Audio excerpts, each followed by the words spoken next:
दोस्तों, यह वीडियो बहुत ही महत्वपूर्ण है। इसे समझने के लिए आपको भीतर से धैर्य की आवश्यकता है। मैं सिर्फ आपसे इतना निवेदन करूंगा कि वीडियो को आखिरी तक समझना, तभी आपको इसके भीतर का ज़रूरी अर्थ और सही मार्ग नज़र आएगा। एक बार एक आलसी व्यक्ति गौतम बुद्ध के पास आता है और कहता है, बुद्ध, मेरे अंदर बहुत आलस्य है। मैं इस आलस्य के कारण अपने जीवन में वो सब कुछ नहीं कर पा रहा हूँ जो मैं करना चाहता हूँ। इस आलस्य ने मुझे बहुत परेशान कर रखा है। इसके कारण मैं अपने जीवन में उन्नति नहीं कर पा रहा हूँ। कृपया आप मुझे इस आलस्य से छुटकारा पाने का कोई उपाय बताएं।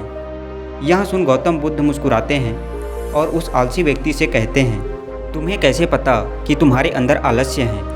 उस आलसी व्यक्ति ने कहा, महात्मा, केवल मैं ही नहीं बल्कि मेरा पूरा परिवार भी यही कहता है कि मैं एक आलसी व्यक्ति हूँ। बुद्ध ने कहा, क्या तुम मुझे इसका प्रमाण दे सकते हो कि तुम एक आलसी व्यक्ति हो?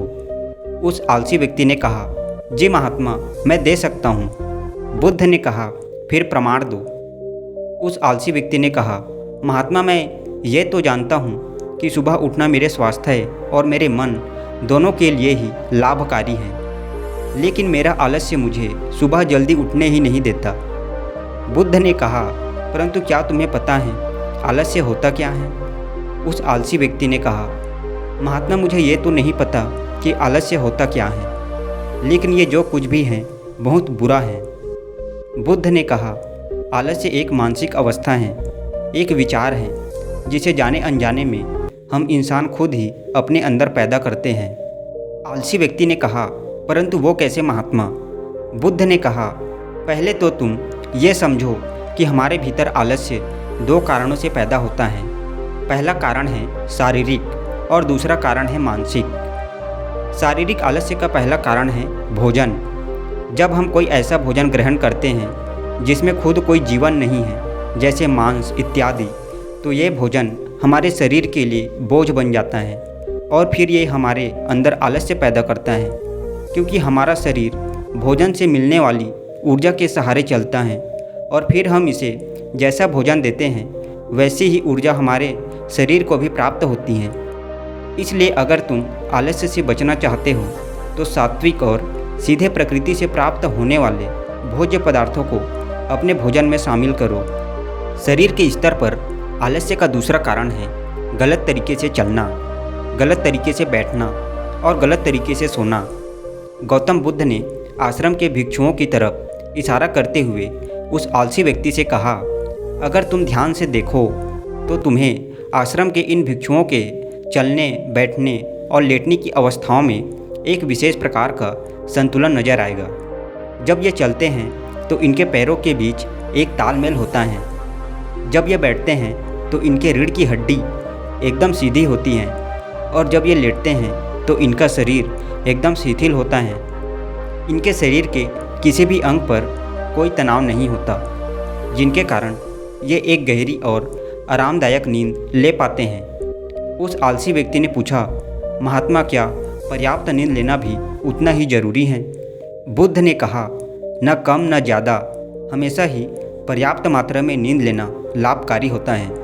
अगर तुम आज रात पर्याप्त मात्रा में नींद नहीं लेते तो तुम्हारा कल का पूरा दिन थकान और आलस्य भरा होगा। इसलिए पर्याप्त नींद भी उतनी ही जरूरी है। आलसी व्यक्ति ने कहा, हाँ महात्मा, ये तो मैंने भी महसूस किया है। बुद्ध ने कहा, शरीर के स्तर पर आलस्य का तीसरा कारण है सुबह जल्दी ना उठना। यह सुन उस आलसी व्यक्ति ने कहा, हाँ महात्मा, मैं तो सुबह जल्दी उठ ही नहीं पाता हूँ। बुद्ध ने कहा, तुम सुबह जल्दी तब उठ पाओगे जब तुम रात में जल्दी सोओगे। बुद्ध ने आश्रम के भिक्षुओं की तरफ इशारा करते हुए कहा, इन भिक्षुओं को देखो, इन्होंने रात्रि में अपने सोने का एक निश्चित समय निर्धारित कर रखा है और यही कारण है कि ये रोज़ प्रातःकाल जल्दी उठने में सक्षम हो पाते हैं। हर एक बौद्ध भिक्षु को अनुशासन का पालन करना होता है और यही अनुशासन इनके जीवन में संतुलन लाता है। कुछ लोग अनुशासन को एक बंधन समझते हैं। उन्हें लगता है कि अनुशासन उन्हें बांधता है, लेकिन सच्चाई तो ये है कि अनुशासन हमें बांधता नहीं बल्कि स्वतंत्र करता है। इसलिए अगर तुम शारीरिक स्तर पर आलस्य से छुटकारा पाना चाहते हो तो खुद को अनुशासन में ढालो, एक निश्चित दिनचर्या का पालन करो। उस आलसी व्यक्ति ने कहा, लेकिन महात्मा शुरुआत कहाँ से करें? सही तरह का भोजन करने से, बैठने लेटने और चलने से, या फिर सुबह जल्दी उठने से? बुद्ध ने कहा, शुरुआत अभी से करो। जो भी तुम इस समय कर रहे हो उसे पूरे ध्यान से करो। पहले तुम मन के स्तर पर आलस्य को समझो। बुद्ध ने कहा, मन के स्तर पर आलस्य का पहला कारण है हमारी पुरानी गलत धारणाएं। जब हम किसी काम के लिए खुद को काबिल नहीं समझते तब हमारे भीतर आलस्य पैदा होता है। अगर हमारे मन ने यह विश्वास कर लिया कि पिछली बार की तरह इस बार भी मैं इस काम में असफल ही होऊंगा, तो उस काम को करने में हमें आलस्य ही आएगा।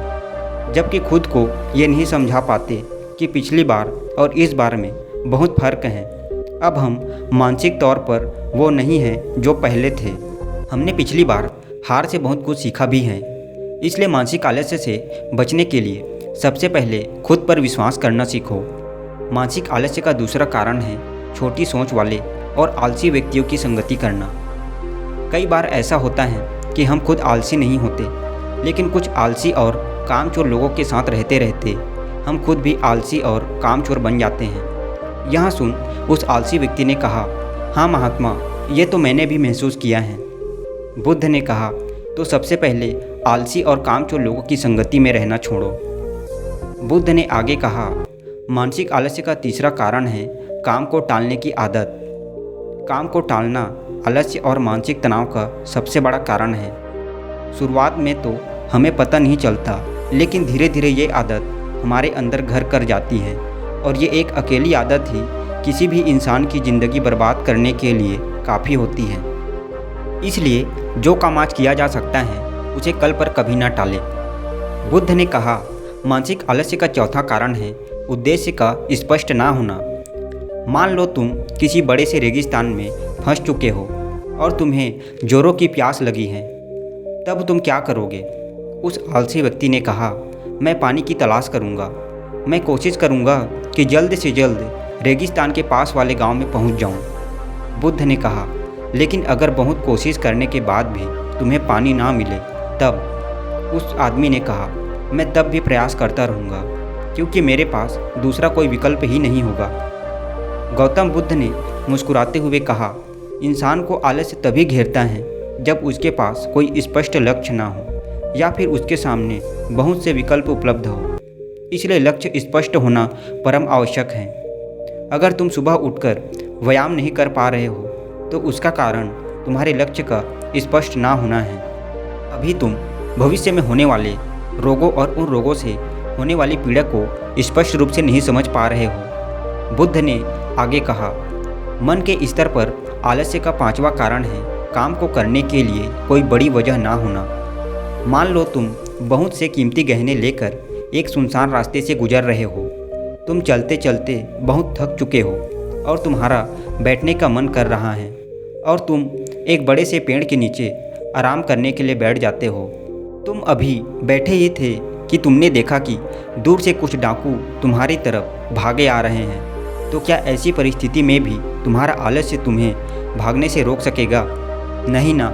तो मेरी एक बात को समझो, तुम्हारा आलस्य केवल तुम्हें उन्हीं कामों को करने के लिए रोकता है जिन्हें करने की तुम्हारे पास कोई बड़ी वजह नहीं है। वह आलसी व्यक्ति कहता है, आपका बहुत बहुत धन्यवाद महात्मा, अब से मुझे आलस्य का सारा खेल समझ आ गया। गौतम बुद्ध कहते हैं, मेरी एक बात हमेशा याद रखना, जहाँ उद्देश्य और कार्य को करने की बड़ी वजह है वहाँ आलस्य हो ही नहीं सकता। आपने बड़े धैर्य से सुना, दिल से धन्यवाद।